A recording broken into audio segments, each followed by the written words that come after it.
Iran ಯುದ್ಧ ಮುಂದುವರಿಸಬೇಕು ಅಂತ ಹೇಳಿ ರಷ್ಯಾ ಬಯಸ್ತಾ ಇದೆ. ಅಮೆರಿಕ ಇಸ್ರೇಲ್ ಮೇಲಿನ ಯುದ್ಧ ನಿಲ್ಲಲೇಬಾರದು, ರಷ್ಯಾ ಯುದ್ಧ ಮುಂದುವರಿಬೇಕು ಅಂತ ಹೇಳ್ತಿದೆ ಅಂತ ಜೆಲೆನ್ಸ್ಕಿ ಹೇಳಿಕೆಯನ್ನ ಕೊಟ್ಟಿದ್ದಾರೆ.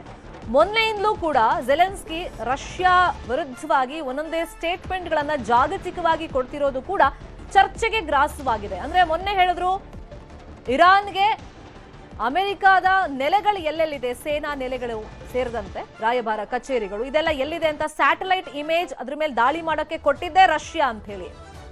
ಈಗ ಯುದ್ಧ ನಿಲ್ಲಿಸಬಾರ್ದು, ಮುಂದುವರಿಸಬೇಕು ಅಂತ ಹೇಳಿ ರಷ್ಯಾ ಬೆಂಬಲವಾಗಿ ನಿಂತಿದೆ ಇರಾನ್ಗೆ ಅಂತ ಹೇಳಿ ಜೆಲೆನ್ಸ್ಕಿ ಈ ಯುದ್ಧದ ಸಂದರ್ಭದಲ್ಲಿ ರಷ್ಯಾ ಮೇಲೆ ಒಂದಿಷ್ಟು ಆರೋಪಗಳನ್ನು ಮಾಡ್ತಿರೋದು ಕೂಡ ಚರ್ಚೆಗೆ ಗ್ರಾಸವಾಗಿದೆ. ಜಾಗತಿಕವಾಗಿ ಓಪನ್ ಆಗಿ ಇರಾನ್ಗೆ ರಷ್ಯಾ ಬೆಂಬಲವನ್ನ ಸೂಚಿಸುತ್ತಾ ಈ ಸ್ಟೇಟ್ಮೆಂಟ್ ಆದ್ಮೇಲೆ ಅನ್ನುವಂತ ಕುತೂಹಲ ಇದೆ.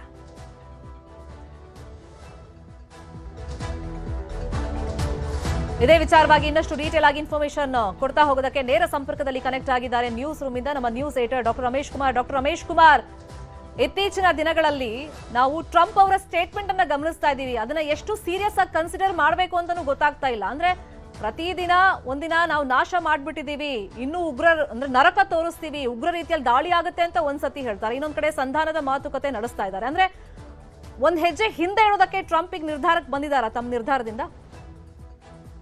ಎಕ್ಸಾಕ್ಟ್ಲಿ ಶರ್ಮಿತಾ, ಟ್ರಂಪ್ ನಡೆಯನ್ನು ನೋಡಿದರೆ ಎಲ್ಲೋ ಒಂದು ರೀತಿ ಸೋಲು ಒಪ್ಕೊಂಡಂಗೆ ಮೇಲ್ನೋಟಕ್ಕೆ ಕಾಣಿಸ್ತಾ ಇದೆ. ಇನ್ನೊಂದು ಕಡೆ ಡಬಲ್ ಸ್ಟ್ಯಾಂಡರ್ಡ್ ಕೂಡ ಕಾಣಿಸ್ತಾ ಇದೆ. ಇನ್ನೇನು ಯುದ್ಧ ಮುಗೀತು, ನಾವು ನಿಲ್ಲಿಸ್ತೀವಿ ಅಂತ ಸಾಕಷ್ಟು ಸ್ಟೇಟ್ಮೆಂಟ್ಗಳು ಹೊರಗಡೆ ಬರ್ತಾ ಇದೆ, ಆದರೆ ಇರಾನ್ ಒಪ್ತಾ ಇಲ್ಲ ಯಾವುದೇ ಕಾರಣಕ್ಕೂ ಕೂಡ.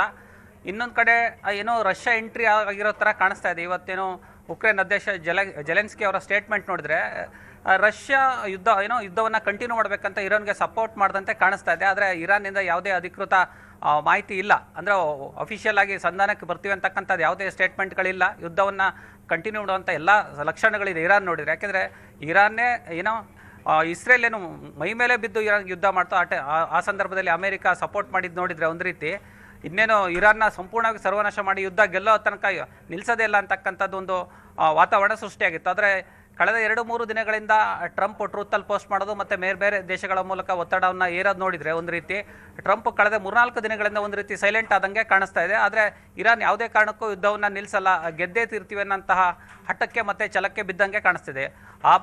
ಅದರ ಮುಂದಿನ ಭಾಗವಾಗಿ ಹರ್ಮುಜ್ ಜಲಸಂಧಿ ಏನಿತ್ತು, ಅಲ್ಲಿ ಹಡಗುಗಳಿಗೆ ಏನು ಟೋಲ್ನ ವಿಧಿಸ್ತಾ ಇದ್ರು, ಆ ಟೋಲ್ನ ಈಗ ಅವರ ಕರೆನ್ಸಿಯಲ್ಲಿ, ಇರಾನ್ ಕರೆನ್ಸಿ ಏನಿದೆ, ಸೊ ಆ ಕರೆನ್ಸಿಯಲ್ಲೇ ಕೊಡಬೇಕು ಅಂತ. ಇದು ಒಂದು ರೀತಿಯ ನಮ್ಮತನವನ್ನು ನಾವು ಬಿಟ್ಕೊಡಲ್ಲ ಅನ್ನೋದು ಒಂದು ಎಚ್ಚರಿಕೆ ಸಂದೇಶ ರವಾನೆ ಮಾಡ್ದಂಗೆ ಆಗಿದೆ. ಕೆಲವರು ಏನೋ ಡಾಲರ್ ಮೂಲಕ ಕೊಡ್ತಾ ಇದ್ರು ಟೋಲ್ ಫೀಸ್ನ, ಅದನ್ನು ಇಲ್ಲ ಆಗಲ್ಲ, ಅದು ರಿಯಲ್ನಲ್ಲೇ ಕೊಡಬೇಕು ಅಂತ ಹೇಳಿದರೆ, ಹೀಗಾಗಿ ಇದು ಒಂದು ರೀತಿಯ ಗಲ್ಫ್ ರಾಷ್ಟ್ರ ಮತ್ತು ಬೇರೆ ರಾಷ್ಟ್ರಗಳೇ ಒಂದು ರೀತಿಯ ಹೊಡೆತ ಬಿದ್ದಂಗೆ, ಅಂದರೆ ಕರೆನ್ಸಿ ಕನ್ವರ್ಷನ್ ಮಾಡೇ ಕೊಡಬೇಕಾಗತ್ತೆ ಒಂದು ನಿಟ್ಟಿನಲ್ಲಿ.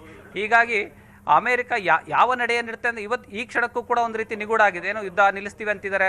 ಒಂದು ಕಡೆ ಒಂದೊಂದು ಸುದ್ದಿ ಬರ್ತಾ ಇದೆ, ಏನೋ ಸುಮಾರು ಒಂದು 40,000 ಸೈನಿಕರಿದ್ದರು ಗಲ್ಫ್ ದೇಶಗಳಲ್ಲಿ, ಅಮೆರಿಕ ಎಲ್ಲೆಲ್ಲಿ ಸೇನಾ ನೆಲೆಗಳಿದೆ ಅಲ್ಲೆಲ್ಲ ಡೆಪ್ಲಾಯ್ ಮಾಡಿದ್ರು ಅಂತಿದ್ದಾರೆ. ಆದರೆ ನಿನ್ನೆಯಿಂದ ಬರ್ತಿರೋ ಸುದ್ದಿ ನೋಡಿದರೆ ಎಕ್ಸ್ಟ್ರಾ ಒಂದು 17,000-20,000 ಸೈನಿಕರನ್ನ ಅಡಿಷ್ನಲ್ ಆಗಿ ಕಳಿಸ್ತಿದ್ದಾರೆ ಅಂತಿದ್ದಾರೆ. ಮತ್ತು ಅಮೆರಿಕದಿಂದ ಒಂದಿಷ್ಟು ಸುದ್ದಿಗಳು ಬರ್ತಾ ಇದೆ. ಅಮೆರಿಕ ಏನು ಹರ್ಮುಜ್ ಜಲಸಂಧಿ ಇದೆ ಮತ್ತು ಕಾರ್ಗಿದೆ, ಅಲ್ಲಿ ದ್ವೀಪಗಳನ್ನ ವಶಪಡಿಸ್ಕೊಳ್ಳೋದಕ್ಕೆ ಒಂದು ರೀತಿ ವಿಫಲ ಆಗ್ತಾ ಇದೆ.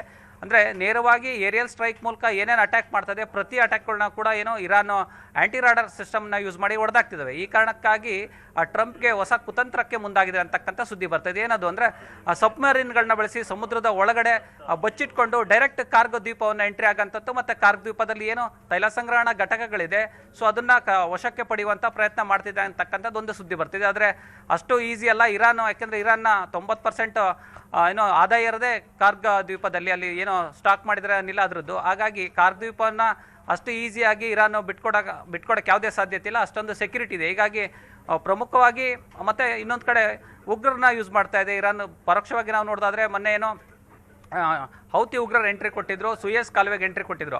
ಸೊ ಅಲ್ಲಿ ಹಡಗುಗಳನ್ನೇನಾದರೂ ಬಂದ್ ಮಾಡಿದರೆ ಗಲ್ಫ್ ರಾಷ್ಟ್ರಗಳು ಮತ್ತು ಬೇರೆ ದೇಶಗಳಿಗೆ ಏನೇನೋ ಟ್ರಾನ್ಸ್ಪೋರ್ಟೇಷನ್ ಆಗ್ತಿತ್ತು ಅದು ಬಂದಾಗುತ್ತೆ.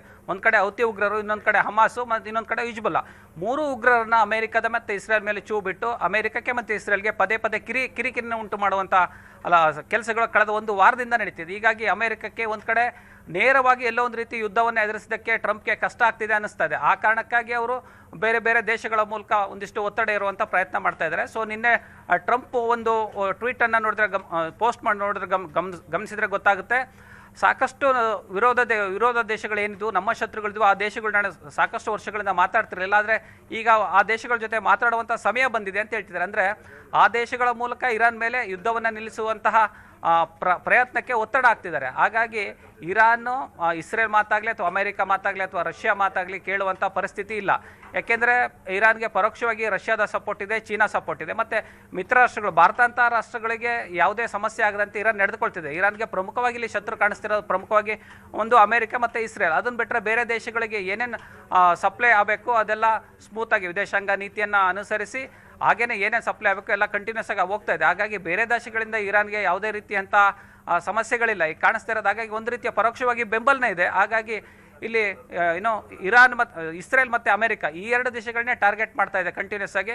ಕಳೆದ 2 ದಿನಗಳಿಂದ ಅಮೆರಿಕ ಒಂದಿಷ್ಟು ದಾಳಿಯನ್ನು ಕಡಿಮೆ ಮಾಡಿದೆ. ಆದರೆ ಇವತ್ತು ನೋಡಿದರೆ ಬೆಳಗ್ಗೆ BBBM ಅಂದರೆ ಬಂಕರ್ ಬ್ಲಾಸ್ಟ್ ಮಾಡುವಂಥ ಪ್ರಯತ್ನವನ್ನು ಬೆಳಗ್ಗೆಯಿಂದ ಮುಂದುವರಿಸಿದೆ. ಹೀಗಾಗಿ ಇಂಧನ ಘಟಕಗಳಿರ್ಬೋದು, ಪ್ಲಾಂಟ್ಗಳಿರ್ಬೋದು, ಮತ್ತು ನೀರಿನ ಶುದ್ಧೀಕರಣ ಘಟಕಗಳಿತ್ತು. ಹಾಗೆ ಈ ಥರದ್ದೆಲ್ಲ ಸಂಹಾರ ಮಾಡುವಂಥ ಕೆಲಸವನ್ನು ಇಸ್ರೇಲ್ ಮಾಡ್ತಾ ಇದೆ. ಒಂದು ರೀತಿ ಅಮೆರಿಕ ತಾನು ಸೈಲೆಂಟಾಗಿ ಇರೋದಕ್ಕೆ ಪ್ರಯತ್ನ ಪಡ್ತಿದೆ. ಆದರೆ ಇಸ್ರೇಲು ನನ್ನ ಸಪೋರ್ಟಿಗೆ ಬಂದಿರತಕ್ಕಂಥ ಅಮೆರಿಕ ಸೈಲೆಂಟ್ ಆದರೆ ನನ್ನ ಮರ್ಯಾದೆ ಏನಾಗೋಣ ಅಂತಕ್ಕಂಥದ್ದು ನೆತನ್ಯಾಹು. ಹೀಗಾಗಿ ಟ್ರಂಪ್ ಮತ್ತು ನೆತನ್ಯಾಹು ನಡುವೆ ಒಂದು ರೀತಿಯ ಕಾನ್ಫ್ಲಿಕ್ಟ್ ಶುರುವಾಗಿದೆ.